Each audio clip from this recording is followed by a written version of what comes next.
Hello, Professor. My name is Nayeli Alvarez. We are talk about the phonology. We are the group number 3. My partners are Daisy Cando, Jocelyn Banda, Michelle Cañar, and Nerly Barra.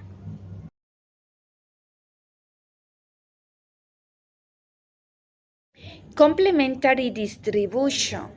It is a concept that is associated with a physical view of the phoneme, which is a head term of family of the speech sound and whose members are phonetically similar, stand with the complementary distribution that is the position complement each other.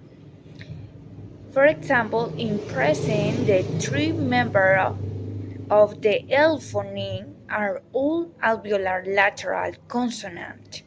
The slightly paralyzed variants stand before vowels, as in lip. The paralyzed if occurs after vowels, as in pill, and the voice can be found after bilabial or bilabial plosive, as in clip. So, all family members have their own position, their distribution is complementary. Good afternoon, dear master. My name is Jocelyn Banda, and I'm going to talk about free variation. In phonetics and phonology, free variation is an alternative pronunciation of a word or a phoneme in a word that doesn't affect a word meaning. Free variation is a free in the sense that different pronunciation doesn't result in a different word or meaning. This is possible because some allophones and phonemes are interchangeable and can be substituted for each other said to have overlapping distribution. For example, of free variation is thought and thought. Thank you, teacher. Good afternoon, Magister. My name is Nerly Barra. I'm going to talking about the distinctive features of phonemes. What is it? A phonetic features is one that distinguishes all phonemes from another. That is one word from another. In turn, they are the set of the most basic phonetic properties that characterize the sounds of the human speech used in the certain phonological analysis to the classify sound and decide the number of relevant units phoneme of a language. Among the most common features we have, syllabic indicates whether vibration of the vocal cords occurs during the articulation of a sound. Sonorous describes sounds of the intensity, pitch, timbre, and durations. Polaras, they are the double articulation of sound. Nasal sounds are produced with a soft palate in allowed positions. Coronal articulate sounds on the back of a tongue, etc.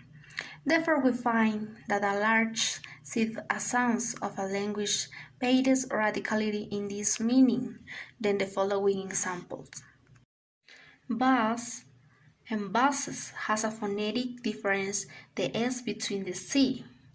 This means that for two words to contract meanings, there must be a phonetic difference, as is in the case of these words allophones, where bass and basses are different words but with similar sounds.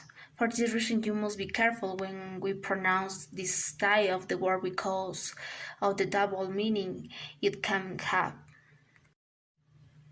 Another example is fierce and fierces, as a phonetic difference the C between the S.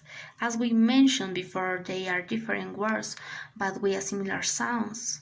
Therefore, since they are not allophones words, the C cannot be replaced with the S, nor can their meaning be changed for the reason.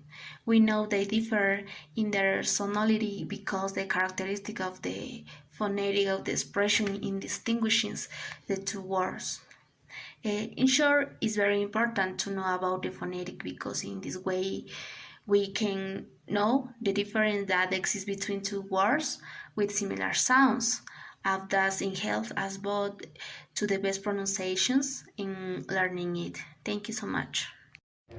Good evening, Professor. I am Daisy Kando.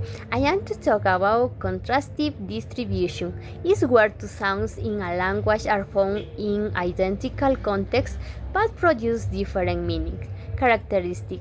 If a sound is in contrastive distribution, it is considered a phoneme in that language. For example, in English, the sounds P and B may initially occur as a word, as in the words pet and bed, thus forming a minimal pair, which are distinctive morphemes. Other example I have zoo, zoo, basing, basing, clothes, clothes.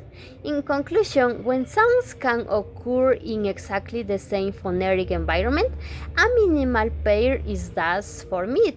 Thank you. I'm going to talk about the non-destructive factors. Is redundant or predictable?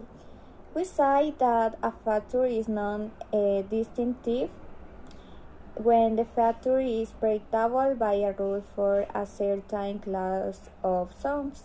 Here we present examples of non-destructive factors. Number one is nasalization, is a redundant factor for English vowel, but it is distinctive for English consonants. The vast majority of consonants are oral consonants.